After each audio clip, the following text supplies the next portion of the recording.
کیونکہ بہت ساری چیزیں ہیں، کچھ پردے میں ہیں، کچھ پردے کے باہر ہیں، تو صحیح چیزیں، صحیح حقائق بھی لوگوں تک پہنچ پائیں. جی. اعوذ باللہ من الشیطان الرجیم، بسم اللہ الرحمن الرحیم. تمام حمد، تمام تعریفیں اس پروردگار کے لیے جس کے قبضہ قدرت میں کائنات کی جان ہے. درود و سلام ان پر جن کے صدقے میں مالک نے کائنات کے ذرے ذرے کو عدم سے وجود بخشا اور جن کی ذات والا صفات درودوں و سلاموں کے لائق ہے. آج کا ٹاپک امام المتقین اور وہ شخصیت کہ جن کی ولادت کعبۃ اللہ میں ہوئی اور شہادت مسجد کے محراب میں ہوئی، یعنی کہ ان کی زندگی پوری جو چلی وہ کعبے سے چلی، مسجد پہ ختم ہو گئی. بالکل. تو مولا علی علیہ السلام کی اگر زندگی کے ہر پہلو پہ اگر نظر کی جائے، علم کے حساب سے اگر دیکھیں تو ان سے بڑا کوئی عالم نہیں تھا. بلکہ میں نے یہ جملہ بھی شاید بہت چھوٹا کہہ دیا. علم بھی اسے ملتا ہے جو مثلاً پہلے جاہل ہو وہ علم حاصل کرے، جو سیکھ کے کہا، جو سیکھے تو وہ اس کو کہیں گے کہ یہ عالم ہو گیا. مگر علی خود علم ہے، لوگ ان سے سیکھتے ہیں. بے شک. ٹھیک ہے. مثلا کوئی کہے کہ مولا علی علیہ السلام عادل تھے، غلط ہے جملہ. مولا علی علیہ السلام عادل نہیں ہے، خود عدل ہے. بے شک. ٹھیک ہے. عدل بھی ان کو دیکھ کے اپنا رستہ لیتا ہے. اسی طریقے سے عدالت میں لیں، تقوی میں لیں، ان کے بردباری میں لیں، سخاوت میں لیں، علم میں لیں. مثلا رسول اللہ صلی اللہ علیہ وآلہ وسلم فرماتے ہیں انا مدینۃ العلم والی بابھا، میں علم کا شہر ہوں، علی اس کا در ہے. ٹھیک، یعنی کہ اگر علم کسی کو چاہیے تو در پر آنا پڑے گا. بالکل. ٹھیک ہے. تو در علی ہے. اگر آپ ان کی سخاوت کو دیکھیں تو سخی اتنے ہیں کہ مثلا اگر جنگ خیبر فتح کر کے آ رہے ہیں تو اتنا مال، چونکہ انہیں کو ملتا ہے جو مجاہد ہوتے ہیں، سب سے زیادہ جو مال ملا وہ مولا علی کو ملا. خیبر سے چلے، جیسے ہی گھر تک پہنچے تو بہت ساری چادریں اور نہ جانے کیا کیا چیزیں ملی تھیں. کچھ وہیں بانٹ آئے، کچھ رستے میں بیکاری جیسے ملتے جاتے تھے، غریب فقراء ملتے جاتے، بانٹتے آئے. مولا علی کے گھر پہنچنے سے پہلے مدینے کی عورتیں بی بی زہرا کے پاس پہنچ گئیں اور دکھانے لگیں کہ دیکھیں ہمارے شوہر گئے تھے، دیکھیں کتنی بہترین چادر لے کر آئے ہیں، یمنی چادر ہے، فلاں چادر ہے، مخمل کی چادر ہے. تو بی بی آپ کو تو پتہ نہیں کتنی چادریں ملیں گی، چونکہ آپ کے شوہر نامدار جو ہیں بہت بڑے بہادر تھے اور ان کو تو زیادہ مال غنیمت ملا ہے. تو بی بی زہرا اس خیال میں تھیں کہ جب علی لوٹیں گے تو نہ جانے کیا سے کیا ہمارے گھر میں ہوگا. پر جیسے ہی دروازے پر مولا علی علیہ السلام پہنچے تو ایک چادر جو ہے بی بی زہرا کے لیے چھپا کے رکھی تھی کہ یہ میں اپنی زوجہ کو دوں گا. دروازے پہ پہنچے تو پہنچتے ہی ایک سائل نے پھر صدا دی، یا علی مجھے کچھ چاہیے. تو علی تو وہ ہیں کہ کسی کو ہاتھ خالی نہیں لوٹاتے، وہ چادر اسے دے دی. گھر میں گئے تو خالی ہاتھ. بی بی زہرا نے کہا کہ ابھی مدینے کی عورتیں آئی تھیں، انہوں نے مجھے نہ جانے کون کون سی چادریں دکھائیں کہ مال غنیمت میں ان کے شوہروں کو ملی ہیں، تو آپ میرے لیے کیا کیا لائیں؟ تو بی بی نے، مولا علی علیہ السلام فرماتے ہیں یا یہ زہرا، میں آپ کے لیے ایک چادر لایا تھا، مگر جیسے دروازے پہ پہنچا تو ایک سائل نے صدا دی، میں نے وہ ان کو دے دی. تو بی بی فوراً سجدے میں چلی گئی اور کہنے لگی کہ مالک تیرا شکر ہے کہ تو نے مجھے علی جیسا شوہر عطا کیا. کیا بات ہے، سبحان اللہ. ٹھیک ہے. کیا بات. مثلا اگر سخاوت کا پہلو لیں تو اس طرح سخی ہیں. علم کا پہلو لیں تو علم کے باب سارے مولا علی سے. تقوی کا پہلو لیں تو امام المتقین ہیں. بے شک بے شک. آپ اس کے ساتھ ساتھ اگر آپ لیں ان کی کرامت کا پہلو تو دروازے پہ سائل آتا ہے. جس طرح امام حسن حسین مریض ہو جاتے ہیں تو بی بی زہرا ایک قصد کرتی ہیں کہ ہم 3 دن روزے رکھیں گے. تو مولا حسن حسین ٹھیک ہو جاتے ہیں تو یہ پنجتن پاک ہی، مثلا رسول خدا، مولا علی، امام حسن، امام حسین، بی بی فاطمہ، یہ روزے رکھتے ہیں 3 دن. تو پہلا دن روزہ رکھتے ہیں، افطاری کے عین ٹائم پر جو ہے ایک سائل دروازے پہ آ جاتا ہے. تو اچھا وہ روٹیاں بی بی زہرا نے خود بنائی ہوئی ہیں، 5 روٹیاں ایک سب کی.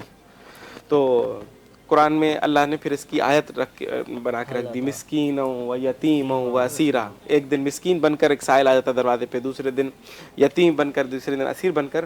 تو یہ دروازے پر آتے ہیں. تو ان کی کرامت یہ ہے، آپ اور ہم لوگ کیا کرتے، ہم لوگ دیکھتے کہ اگر کوئی سائل آ گیا تو ہم چاروں میں سے ایک روٹی دے دیتے، 4 ہم 5 مل کے کھا لیتے. تھوڑے زیادہ سخی ہوتے تو 2 روٹیاں دے دیتے، 3 ہم 5 مل کے کھا لیتے. مگر یہ گھرانہ ایسا تھا کہ انہوں نے یہ نہیں دیکھا کہ اگر زہرا دے رہی ہے اپنی روٹی تو مولا حسن پیچھے کیسے رہ سکتے ہیں؟ انہوں نے بھی اپنی روٹی دے دی، مولا حسین نے بھی اپنی روٹی دے دی، رسول اللہ نے بھی، مولا علی نے بھی، 5 روٹیاں اٹھا کے سائل کو دے دی۔ اگلا دن ہوا، پانی سے افطار کر لیا، اگلا دن ہوا، پھر اسی طریقے سے افطاری کے ٹائم پھر دروازے پہ ایک سائل آ جاتا ہے، پھر یہ 5 روٹیاں ان کو چلی جاتی ہیں۔ اس کے اگلا دن ہوتا ہے، پھر اسی طریقے سے سارا سلسلہ ہوتا ہے، 5 روٹیاں۔ تو اللہ نے قرآن مجید میں جب ان کے دروازے پہ کوئی سائل آتا ہے اور وہ صدا دیتا ہے مسکینوں و یتیموں و اسیرا کر کے، تو یہ وہ ہیں جو اللہ کی راہ میں اپنا سب کچھ دے دیتے ہیں۔ تو یہ وہ گھرانہ ہے۔ تو شاعر نے بھی کیا خوب یہاں پر عکاسی کی۔ اچھا پہلے تو میں کہتا ہوں پروردگار تیرا شکریہ کہ تم نے ہمیں در زہرا سے بھیک مانگنے کا سلیقہ سکھا دیا۔ جب بھی در اہل بیت پر آئیں تو مسکین بن جائیں، یتیم بن جائیں، اسیر بن جائیں، ٹھیک۔ اچھا شاعر نے کیا خوب کہا، شاعر کہتا ہے کہ فرشتے عرش کے ہوں، یہ فرشتے آتے تھے دروازے پہ، کہتے فرشتے عرش کے ہوں یہاں کے ہوں باغ جنا والے، یہاں والوں سے یعنی ان پنجتن سے، یہاں والوں سے کیا نظریں ملائیں گے وہاں والے۔ فرشتوں نے اکثر علی کے در سے مانگی روٹیاں، فرشتوں نے اکثر علی کے در سے مانگی روٹیاں، زمین والوں کے ٹکڑوں پہ پلے ہیں آسماں والے۔ تو بہادری میں آگے دیکھیں کہ جس طرح مباہلہ کی بات آپ نے کی، جب رسول اللہ جب ان پنجتن کو لے کر جا رہے ہیں مباہلہ کے میدان میں عیسائیوں کے مقابلے میں، تو سب سے پیچھے علی ہیں، سب سے پیچھے جو ترتیب تھی اس میں پیچھے علی۔ میں نے کہا یا رسول اللہ، مولا علی کو آپ نے پیچھے رکھا، یہ کیا؟ علی مولا تو ہر جنگ میں ہوتے ہیں آگے، بدر میں علی آگے، احد میں علی آگے، خندق میں علی آگے، خیبر میں علی آگے، ہر جنگ میں علی آگے، اور آج پیچھے کیوں؟ تو جواب یہ آیا کہ ایسا نہ ہو کہ کل یہ مؤرخ لکھ دے کہ جی کیسے نہ مباہلہ جیتتے، آگے تھا علی، عیسائی تو ڈر گئے، یہ تو مرہب کا قاتل ہے، یہ تو انتر کا قاتل ہے۔ رسول اللہ نے کہا یا علی تو پیچھے رہ تاکہ میں دنیا کو بتا سکوں کہ میں نے مباہلہ طاقت سے نہیں صداقت سے جیتا ہے۔ کیا بات ہے بھائی، کیا بات ہے، سبحان تو یہ وہ امیر المومنین امام المتقین جب دنیا سے جاتے ہیں تو اپنے بیٹوں کو، چونکہ میں شارٹ کروں یہیں پر ختم کروں تو دوسرے دوستان بھی بات کر پائیں، اپنے بیٹوں کو وصیتیں کر کے جا رہے ہیں۔ اتنا بڑا شخص، جتنا بڑا شخصیت ہوگی، اب جب وہ وصیتیں کرے گا تو ظاہر ہے اس کے اندر اتنے ہی بڑا سبق چھپا ہوا ہوگا۔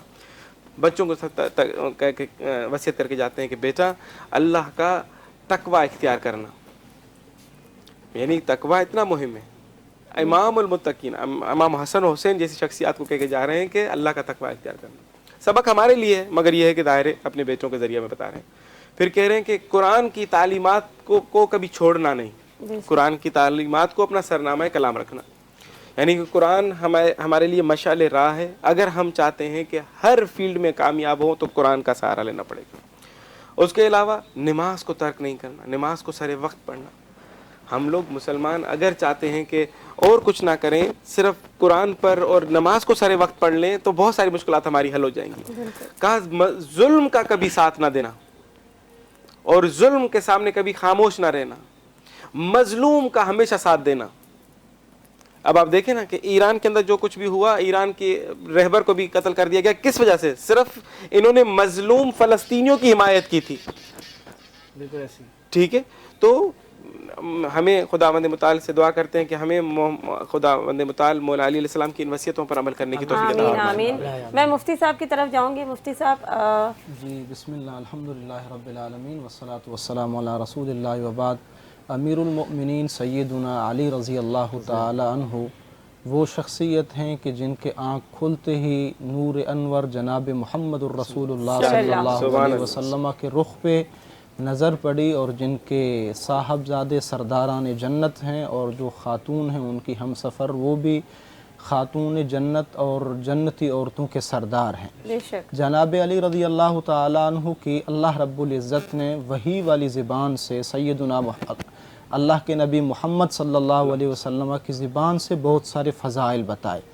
پہلی بات یہ کہ سیدنا علی رضی اللہ عنہ سے محبت کرنا یہ ایمان کی علامت ہے، اور ان سے بغض رکھنا یہ منافقت کی نشانی بے ہے۔ شک بے شک بے شک۔ اور نبی کریم صلی اللہ علیہ وسلم اپنا ولی بنا کے جاتے مدینے کا، جب نبی صلی اللہ علیہ وسلم غزوہ تبوک کے لیے گئے تو پیچھے سیدنا علی رضی اللہ تعالیٰ عنہ کو ولی بنا کے گئے اپنا، تو منافقوں نے تانے دیے، کہا کہ علی کو پیچھے چھوڑ کے جا رہے ہیں رضی اللہ عنہ۔ تو علی رضی اللہ تعالیٰ نے نبی صلی اللہ علیہ وسلم سے شکایت کی تو اللہ کے نبی صلی اللہ علیہ وسلم کہنے لگے اے علی پریشان کیوں ہوتے ہو رضی اللہ عنہ، آپ میرے ساتھ ایسے ہو جیسے موسیٰ علیہ السلام کے ساتھ ہارون تھے، لیکن فرق اتنا ہے کہ میرے بعد کوئی نبی نہیں ہوگا۔ نبی کریم صلی اللہ علیہ وسلم نے غدیر خم کے موقع پہ جب کچھ باتوں نے علی رضی اللہ تعالی عنہ کو پریشان کیا، جیسے عام معاشرہ ہوتا ہے، باتیں ہوتی ہیں، تو سیدنا علی رضی اللہ عنہ کو نبی کریم صلی اللہ علیہ وسلم نے سب کے سامنے کھڑا کیا اور کہا کہ من کنت مولاہ فعلی مولاہ، جس کا مولا میں محمد صلی اللہ علیہ وسلم ہوں اس کا مولا سیدنا علی رضی اللہ تعالی عنہ ہے۔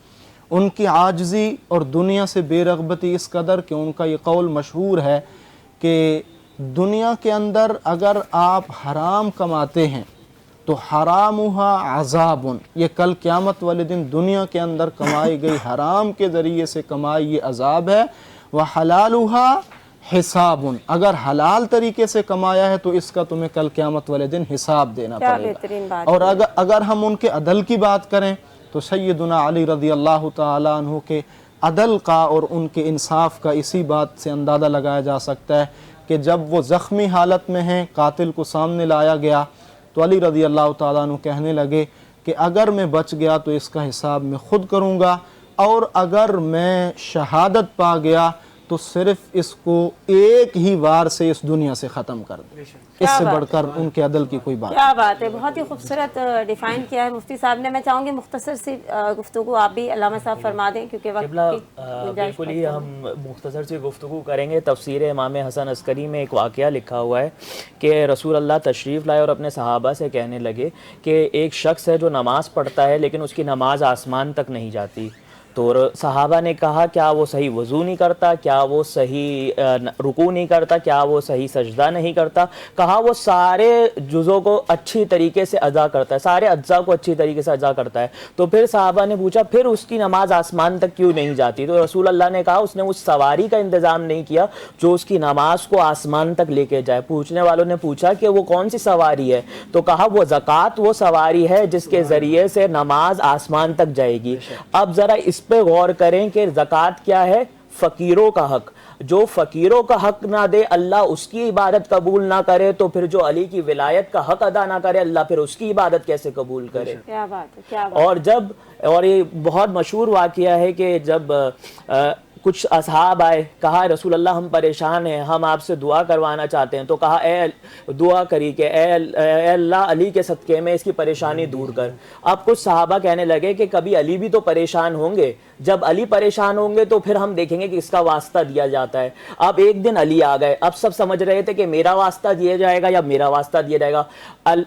رسول اللہ نے ہاتھ بلند کرے اور بلند کرتے کہا اے علی تجھے علی کا واسطہ کہ علی کی پریشانی کو دور کر۔ تو سب نے کہا میں پریشان ہوں تو علی کا واسطہ، یہ پریشان ہو تو علی کا واسطہ، وہ پریشان ہو تو علی کا واسطہ، علی پریشان ہو تو علی کا واسطہ۔ رسول کے چہرے پہ جلال آیا، کہا کہ علی تو علی، اگر میں پریشان ہوتا ہوں تو میں بھی رب ذوالجلال کی بارگاہ میں علی کے وسیلے سے حاضر ہوتا ہوں۔ کیا بات ہے۔ میں کیونکہ دامن وقت میں گنجائش بہت کم ہے اور آج گفتگو ماشاءاللہ بہت سارے لوگ بھی تھے ہمارے ساتھ، اور لیکن کل پھر آپ کے سامنے حاضر ہوں گے، اس گفتگو کو مزید آگے بڑھائیں گے اور حضرت علی کے مناسبت سے ہم کل کی گفتگو کو رکھیں گے انشاءاللہ۔ جانے سے پہلے آپ سب مہمانوں کا بہت شکریہ ادا کروں گی اور دعا کرتی ہوں کہ اللہ تعالیٰ آپ سب کو دیکھنے والوں کو بھی اجر عطا فرمائے اور کوشش کریں کہ اللہ تعالیٰ کی خوشنودی حاصل کریں، اللہ کے بتائے ہوئے راستے پہ چلیں اور آپ سب ہمیشہ جہاں رہیں خوش رہیں۔ جانے سے پہلے میں محمود بھائی سے گزارش کروں گی کہ ایک کلام کے ساتھ ہم آپ سے اجازت چاہیں گے، کل پھر ملتے ہیں۔ اللہ حافظ۔ کچھ نہیں مانگتا شاہوں سے یہ شیدا تیرا، اس کی دولت ہے فقط نقش کفے پا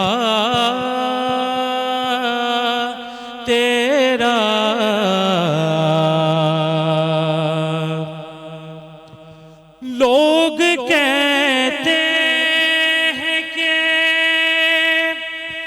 سایہ تیرے پیکر کا نہ تھا، لوگ کہتے ہیں کہ سایہ تیرے پیکر کا نہ تھا، اور میں تو کہتا ہوں جہاں بھر پہ ہے سایہ تیرا، کچھ نہیں مانگتا، دستگیری میری تنہائی میں،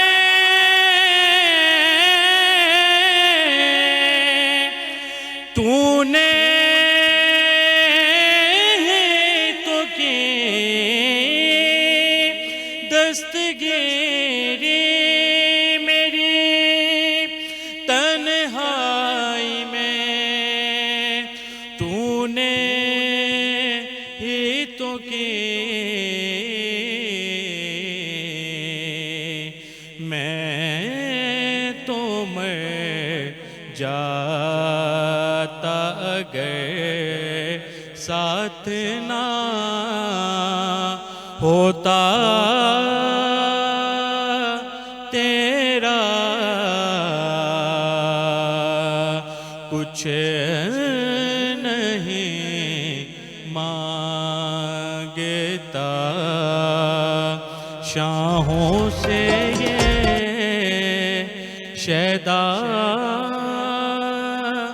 تیرا۔